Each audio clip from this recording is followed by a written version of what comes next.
এক বিৰল দৃশ্য একেখন মঞ্চত হাজাৰ হাজাৰ মুছলমান ভক্তৰ সমাগম হাজাৰ হাজাৰ মুছলমানে একেলগে বিশ্ব শান্তিৰ উদ্দেশ্য আগত ৰাখি নেদেখা জনৰ ওচৰত কৰিলে দোৱা এই দৃশ্য দেখা গ'ল নগাঁও জিলাৰ ইস্তেমাস্থলীত নগাঁও জিলাৰ কচুৱাত 9 ফেব্ৰুৱাৰীৰ পৰা 3 দিনীয়াকৈ অনুষ্ঠিত হোৱা পবিত্ৰ ইস্তেমাৰ আজি সফল সামৰণি পৰে আজি 11ৰ পৰা আখেৰী দুৱাৰ কাৰ্যসূচী অনুষ্ঠিত হয় এই দুৱা কাৰ্যসূচীত অসমৰ বিভিন্ন প্ৰান্তৰ পৰা অহা হাজাৰ হাজাৰ মুছলমান ভক্তই অংশ লয় এই দুৱা কাৰ্যসূচীত অংশ লোৱাৰ বাবে সোমবাৰৰ পৰাই কচুৱালৈ জনতাৰ খুদ বৈছিল আজিৰ এই সমূহীয়া দুৱা কাৰ্যসূচীত অংশ লয় বাংগালুৰুৰ আকবৰ শেখ নটৱী হাছান শৰীফ নটৱী আৰু ৰফিক আহমেদ উল্লেখ্য যে মধ্য অসমৰ 9খন জিলাৰ ভিত্তিত অনুষ্ঠিত হোৱা এই ইস্তেমাৰ কাৰ্যসূচীসমূহ সফল কৰিবৰ বাবে বিগত 2টা মাহে প্ৰচেষ্টা হাতত লৈছিল কচুৱাবাসীয়ে অসমৰ বিভিন্ন প্ৰান্তৰ পৰা মুছলমান লোকসকলে নিজা শ্ৰমদানেৰে নিৰ্মাণ কৰিছে মূল মণ্ডপকে ধৰি অতিথিশালা অনুসন্ধান কক্ষ আদিৰ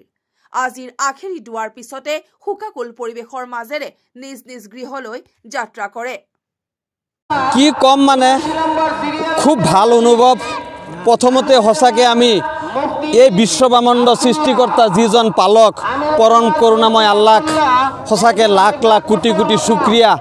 ইমান ডাঙৰ পেণ্ডেল আৰু ইমান আয়োজন ইমান ব্যক্তিসকলৰ লগত একেলগে বিশ্ববাসীৰ শান্তিৰ কাৰণে আমি মনাজাত প্ৰাৰ্থনা ভগৱানৰ ওচৰত কৰিছো আল্লাহ পাকে এই প্ৰাৰ্থনা নিশ্চয় শুনিব গোটেই পৃথিৱীৰ লগতে কচুৱা অঞ্চল ভাৰতবৰ্ষ অসমত এক শান্তিৰ বিৰাজ হ'ব এই কচুৱাৰ এই ইস্তেমাৰ স্থলীৰ পৰা পৰম কৰুণাময় সৃষ্টিকৰ্তাই এই বাৰ্তা আৰু এই দোৱা যাতে আমাক এই আশীৰ্বাদ দান কৰে তাকে আমি কামনা কৰিছো আৰু খুব ভাল লাগিছে খুব আনন্দ লাগিছে ইমান মানুহৰ লগত একেলগে আৰু ইমান মানুহৰ সমাবেত হোৱাৰ পিছতো একো অসুবিধা কোনো মানুহৰ হোৱা নাই প্ৰত্যেকে নিজৰ নিজৰ সিকিউৰিটি আল্লাহ পাকে লোৱাবলৈ সক্ষমতা দিছে সবকে ইমান ধুনীয়াভাৱে সফলভাৱে নিজে মোনাজাত কৰিবলৈ নামাজ পঢ়িবলৈ আল্লাহ পাকে যে সক্ষমতা দান কৰিছে তাৰ বাবে পৰম কৰুণাময় সৃষ্টিকৰ্তাৰ ওচৰত আমি কোটি কোটিবাৰ শুক্ৰিয়া কৰিছো আৰু সকলোৱে যেন আল্লাহৰ পথত সৃষ্টিকৰ্তাৰ পথত থাকিব পাৰে তাকে কামনা কৰিছো হয় ইতিমধ্যে দোৱা সমাপ্তি হৈছে আৰু 3 দিনীয়া কাৰ্যসূচী আজি অন্তিম কাৰ্যসূচী আখেৰী দোৱা আছিলে দোৱা অনুষ্ঠান ইতিমধ্যে শেষ হৈছে আৰু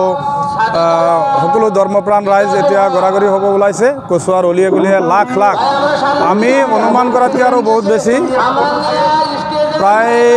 4 লক্ষাধিক মানুহ ইয়াত আখেৰী দোৱাত সমাগত হৈছে গতিকে সমূহ অসমবাসী ৰাইজক আমি ধন্যবাদ জ্ঞাপন কৰিছোঁ কচুৱাবাসী ৰাইজৰ ফালৰ পৰা ইস্তেমা পৰিচালনা সমিতিৰ ফালৰ পৰা তেখেতসকলে যথেষ্ট কষ্ট স্বীকাৰ কৰি পেলাই আজি ইয়াত সমাগত হৈছে আজি 2 দিন ধৰি প্ৰায় বিভিন্ন পাৰ্কিং প্লেছত গাড়ী ৰখাই পেলাই খোজকাঢ়ি আহি পেলাই তেওঁলোকে আহি ইয়াত দোৱাত সমাগত হৈছে যদিও কিবা অসুবিধা পাইছে তাৰ কাৰণে আমি ক্ষমা প্ৰাৰ্থী গতিকে তেখেতসকলে আজি আখেৰী দোৱা সমাপ্তিৰ পিছত আমাৰ কাৰ্যসূচী সমাপ্তি হৈছে আৰু 3 দিনীয়া কাৰ্যসূচীৰ আজি সফল সমাপ্তি হৈছে বুলি আমি ক'ব পাৰোঁ আৰু ইতিমধ্যে 4 লাখৰ ওপৰতো মানুহ ইয়াত সমাগত হৈছিল আমাৰ এটা অনুমান হৈছে গতিকে সমূহ ৰাইজক আমি ধন্যবাদ জ্ঞাপন কৰিছোঁ আৰু ইস্তেমাৰ আমাৰ যি লক্ষ্য উদ্দেশ্য আছিল ইয়াত আমি সফল হৈছোঁ বুলি আমি অনুমান কৰিছোঁ